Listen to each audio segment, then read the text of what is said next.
Welcome to KOIN Conversations. I am Brenna Green. Today we are wrapping up this Oregon Ducks football season that was in 2025.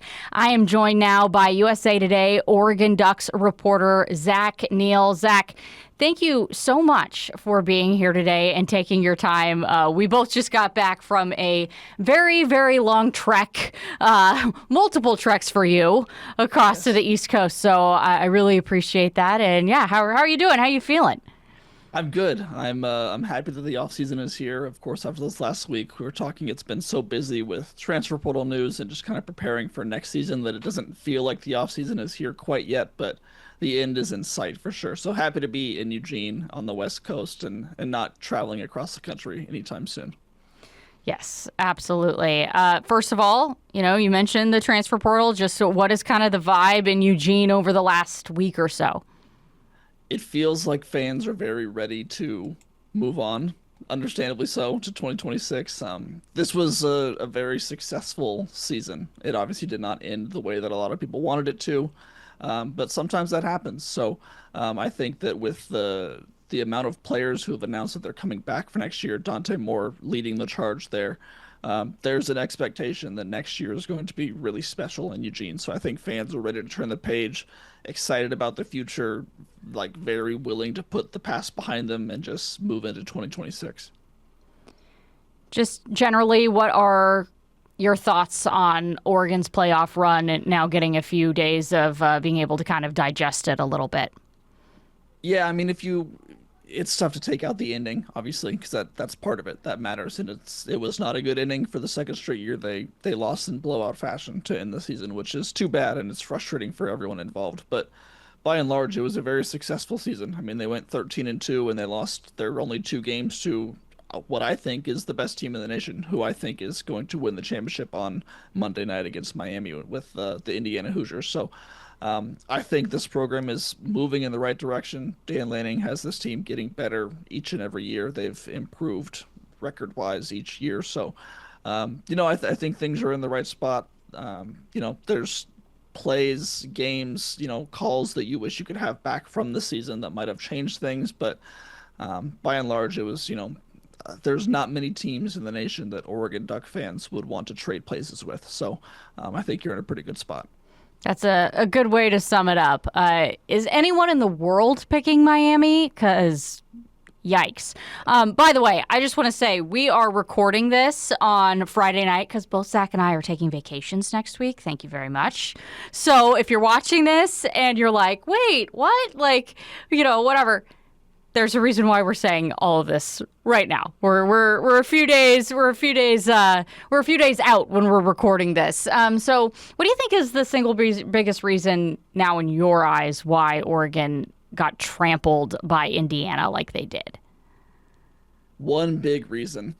There's so many. There's so many things to call upon. One, Indiana is just an incredible team. Like, give all of the credit in the world. That is a very well coached team, a team that is just they're so veteran laden on offense, on defense. They're just a very talented team. Two, Oregon's health at the running back spot, I think, really played an impact in that game.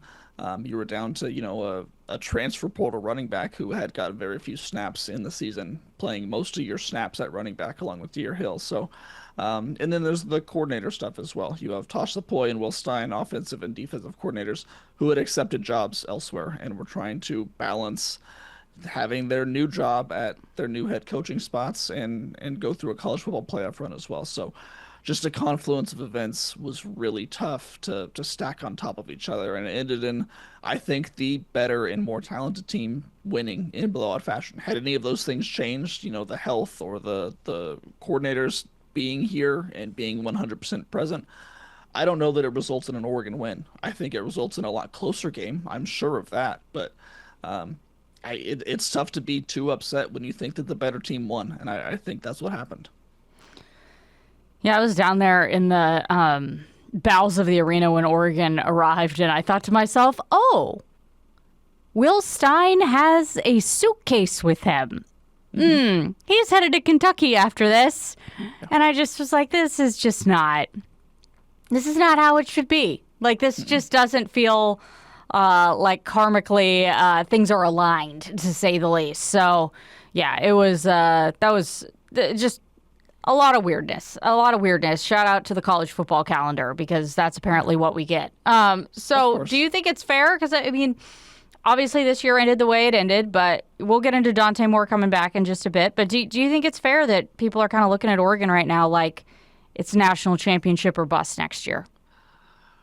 That's tough. I mean, that's a very bold thing to say for a team that has famously never won a national championship before, and to say that in January. I understand why fans are saying that. I mean, everything is building up and has been building up for this 2026 season. You look at the roster, you look at the age of the guys that are, that were starting in major difference makers this past year.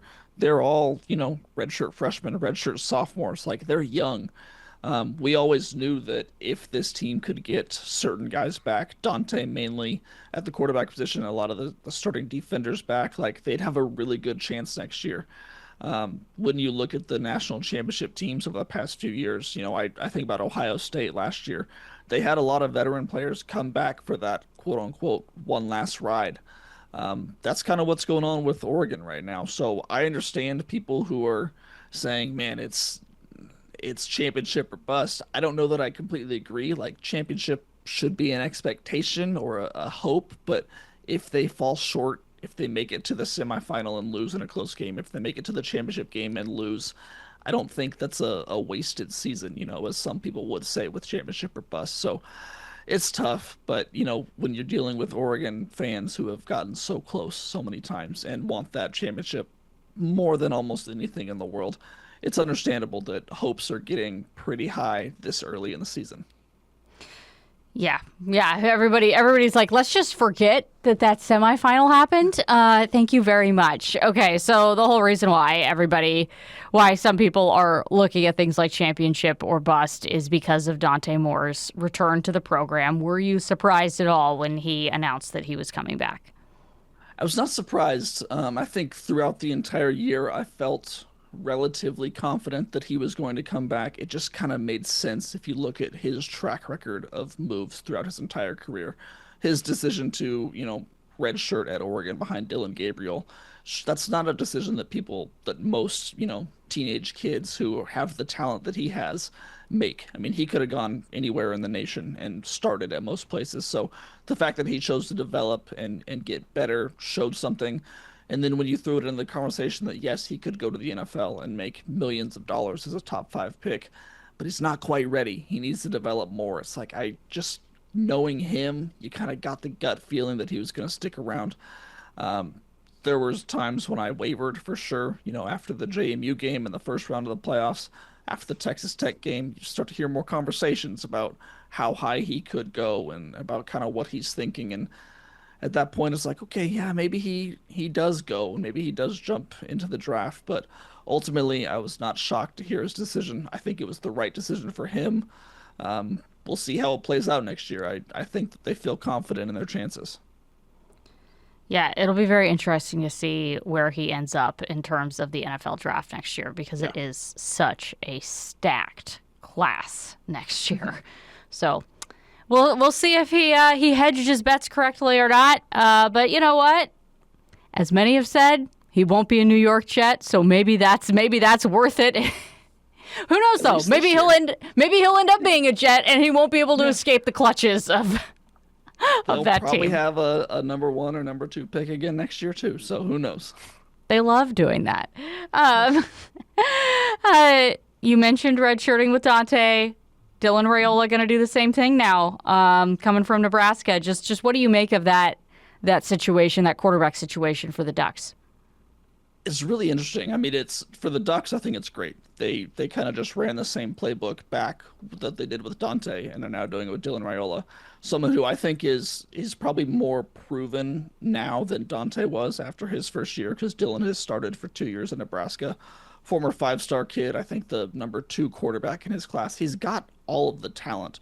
He has the arm strength. He's got the ability to play. He just needs to grow a little bit more and be developed a little bit more. So I commend him on the ability to look at himself and maybe eat some of that humble pie and say, hey, I need to go somewhere and grow if I want to have the NFL career that I want to have. And so he's kind of putting off this short-term success and potential production and saying, hey, I want long-term success, and I think I'm going to find it at Oregon, much like Dante did. So I like the idea. I think it's great for Oregon because it just kind of puts this succession plan in for Dante after he leaves. You know how you now have your 2027 quarterback, maybe your 2028 quarterback if he leaves or if he stays one more year. So I like it. I think it sets them up in a really good spot. We'll see. I'm very curious to see how that plays out over the next several months in Eugene. You've got these now two quote unquote superstar quarterbacks because Dylan Raiola, whatever you may think about his play on the field, people know about him. He's got this persona, whether you like it or not. He's got the whole Patrick Mahomes thing that a lot of people dislike. I may be one of them just because I'm a Denver Broncos fan who isn't a major fan of Patrick Mahomes. So it'll be interesting. I'm excited to cover it because it's going to provide a lot of storylines for sure. Yeah, Dylan on the Kelly Olynyk plan, which only a Zag would say, because Kelly Olynyk, who plays in the NBA, he redshirted for a year very unconventionally back in the day and then was drafted into the NBA the next year. So Kelly Olynyk, he was, setting trends all the way back in the 2012, 2011 when he redshirted, something like that. Just looking over my questions here. Who do you think is the biggest pickup offensively so far that Oregon has gotten in the portal besides Dylan, of course? So far, I would say it's Iverson Hooks, the wide receiver, and there have not been many pickups offensively so far, so it's a short list to go through. I think that some might still come. Oregon is looking at an offensive tackle in the portal, Jordan Seaton, the number one offensive tackle in the portal, which would be a major, land if they can get it. So, by the time this comes out, maybe that's happened, and I have the wrong answer by saying Iverson Hooks, so I'd like to hedge my bets there. But wide receiver from, I believe, UAB. He's a small slot receiver. He kind of looks like Tez Johnson. He's about the same size, maybe a few pounds heavier than Tez was. Slot receiver who can get open over the middle and just get yards after the catch. Like, that's someone they didn't really have this year in the offense, and that's someone they missed too. Gary Bryant kind of played that role, but he was also injured for a lot of the season. So kind of your little safety valve, someone who could just, pick up first downs when you need them. I think it's a major addition on the offense and someone they sorely need. There have been a lot of departures for Oregon in the transfer portal as well. No one who is like a huge, big time contributor, but just from your perspective, offensively, what was their biggest loss in terms of an Oregon player entering the portal? Offensively, I mean, I think you have to look at the running back position. That's where they had the highest number of departures. I know there were a couple receivers as well. Cooper Perry is wide receiver. Cooper Perry, someone that I really liked. I wanted to see his future at Oregon, so that one kind of hurt personally. But if you're looking at most impactful, I'd say it's one of the running backs, and they were all kind of on the same level. I would probably say Jay Harris, just because he's the one that we've seen most recently. I thought he had a really good game in the semifinal when they needed him. He was one of their only running backs remaining. So he landed at Kansas State. I'm happy for him. I think he can have a really solid career there. I don't think it was, I think he should have transferred. I don't know that he had the same future at Oregon that he does at Kansas State. So I think it was a good decision by him. But if you're looking at depth in the running back room, I think he's someone who provided it that they could have used next year for sure. Yeah, I was shocked he didn't go to Kentucky because I thought for sure that was like a handshake deal sort of situation Yeah. where it was like, okay, he's gonna go to Kentucky with Will Stein and that's why they're letting him play. But hmm I'm just very curious about how that all went down with all of the running backs because yeah, the fact that one of them stuck around and actually played and the rest of them didn't was fascinating. So maybe at some point we'll find out more about that. But yeah, very very interesting. And just you kind of hit it a little bit, but what are the rest of Oregon's offensive needs in the portal right now? I think you definitely go offensive tackle. Like I said, I mean, it's Oregon is losing both of their offensive tackles this year to the draft or into graduation with Isaiah World and Alex Harkey gone. So you have guys on the roster who can definitely step up. Fox Crater, Janoris Wilson, Zaire Addison. I think people are capable of playing that. But when you enter a year with as big of expectations as Oregon has, it would be a lot. easier to kind of stomach that with a surefire first round draft pick at left tackle like Jordan Seaton. So I think they're still trying very hard to go there. They need some running back depth for sure. Just need some more bodies in that room. Maybe a little bit more tight end depth. You lost Roger Saliapaga. I believe he committed to BYU earlier today. So He did. there are a few places, but you don't really need starting caliber players outside of offensive tackle. And even then, if they don't land Seaton or they don't land an offensive tackle, you still got good players. I think you can still go into 2026 with some confidence. But if you want to go over the top, which Oregon usually tends to do, I think that's who you go after. Yeah, he's Seaton's had a few interesting tweets, so we'll see if he ends up Yeah. in an Oregon uniform, because I'm sure that they would absolutely love to have him. And Oregon has had so much success getting transfer portal tackles in and setting them up for their future. So, all right, we are going to take a break and then come back and talk about the defensive side of the ball. So we'll be right back.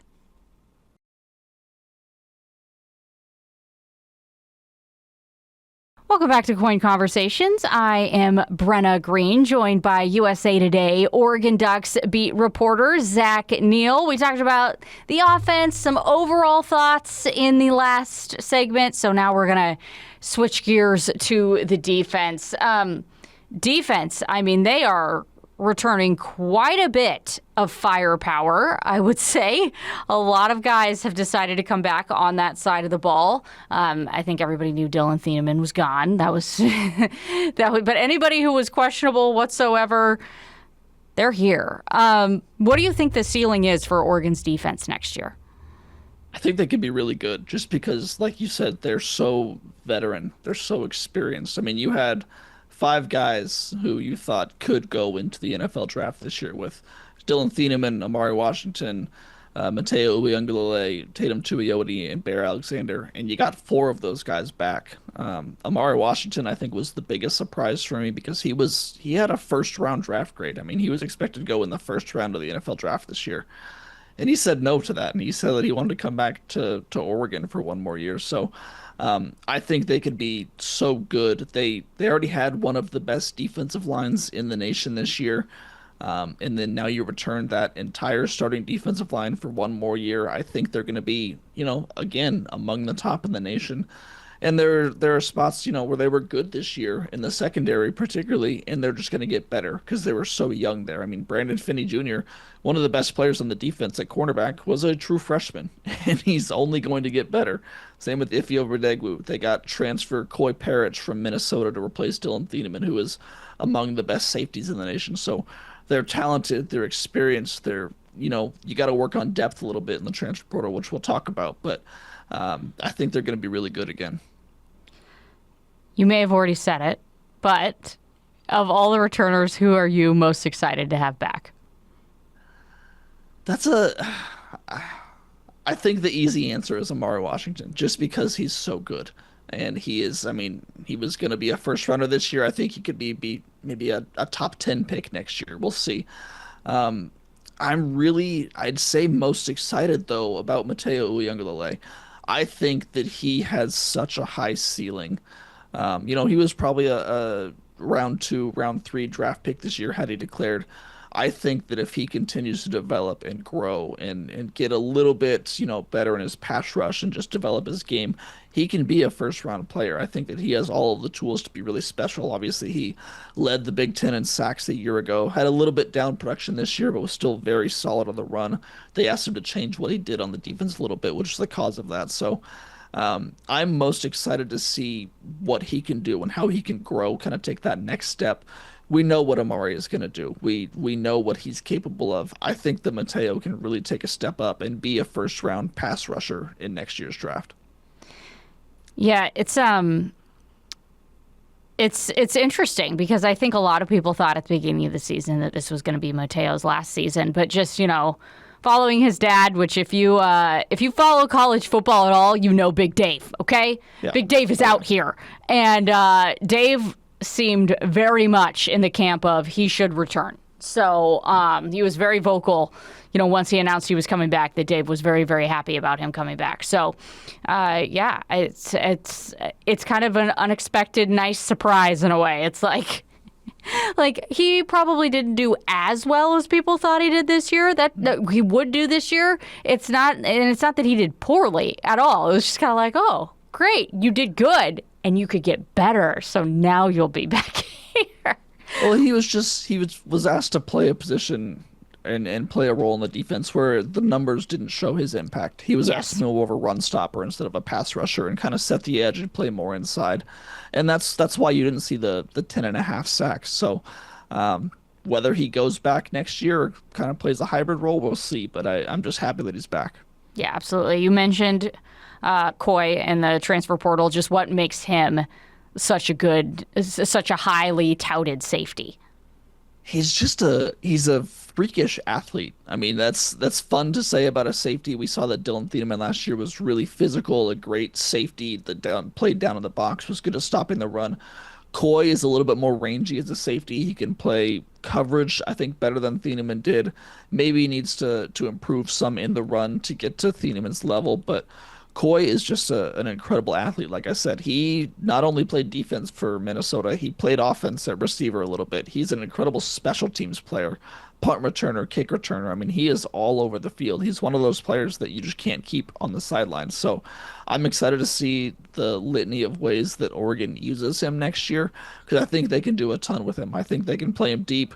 They play this three-man safety look where they this past year brought Thieneman down into the box and kind of played him as a deep middle linebacker. I think they might do that with Koi a little bit next year, but he's got a ton of upside and he's, I struggle to say this. I mean, he's another white safety. He's part of the Caucasian collision unit. I love to see that kind of grow on. We'll see who they can pair him with in this defense like Thieneman and Betcher did this year. So I think it's going to be a lot of fun to watch.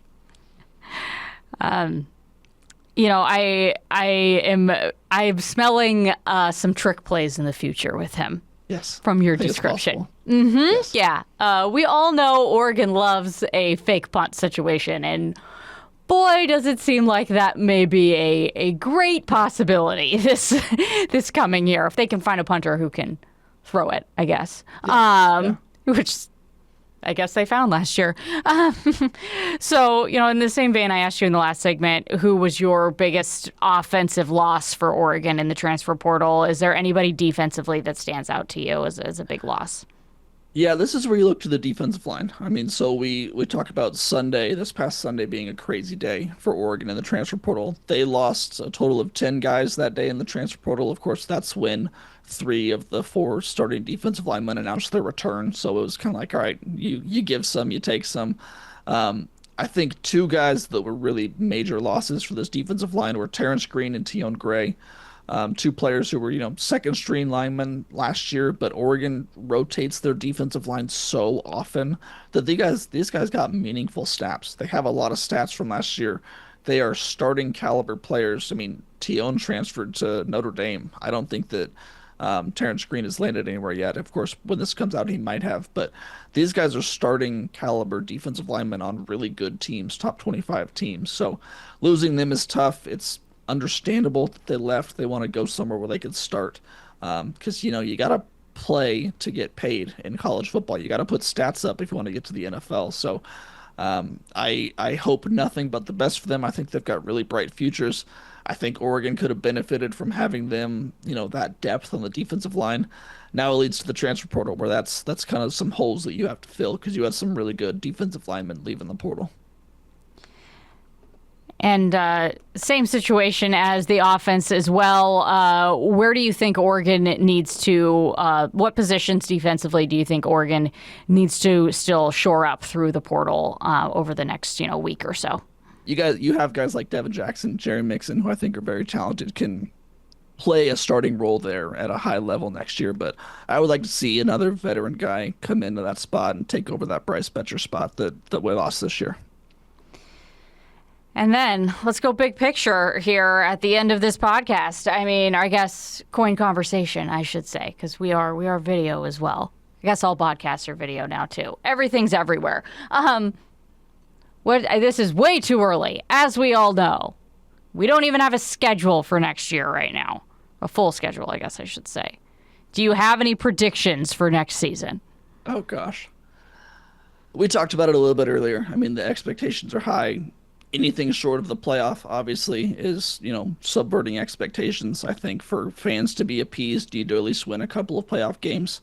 I predicted the season will not end in a blowout. I think for the first time in 3 years, I think that would be a great prediction, and many fans would be happy with that. But I don't know. I have no reason to believe that this team will not once again win 13, 14 games. If you drop one or two along the way, one in the regular season, I think you're fine. But I believe this team is going to be contending for a national championship again and at least get to the playoff semifinals. I'm very interested to see how the CFP format changes next year, because I think that is assuredly coming, considering teams with buys are 1-7. Yep. So I think that will change. If you followed Oregon at all, Tosh Lapoy said that they were ready to throw a pool party when they didn't get the bye. Mm-hmm. So, I think that'll definitely play a factor. That'll probably add another game onto everyone's plate. I just don't see any way in which this doesn't expand to 16 next year. So I think we're going to 16 next year, and everybody's going to play in that first round. And that's that. I think I do feel like anything short of not at least making a national championship game is a failure. Maybe not winning, but, as has been discussed ad nauseum, Dan Lanning he has every single year gone one step farther. So next year, one step farther would be a national championship game. Now, can he win it all? We'll see. But yeah, please, no blowouts. I can't. Yes. I can't take covering another blowout at the end of the year. Yeah. Like, just personally, It's brutal. But secondly, I really do think that if this anything less than at least making a national championship game isn't living up to what they should be right now. So it'll be very, very interesting to see how things go next year. Once again, I was joined by Zach Neal today from USA Today, Oregon Ducks beat reporter. Zach is boots on the ground in Eugene all the time, so he knows what's up down there. Zach, thank you so much for joining KOIN Conversations. My pleasure. Thanks for having me.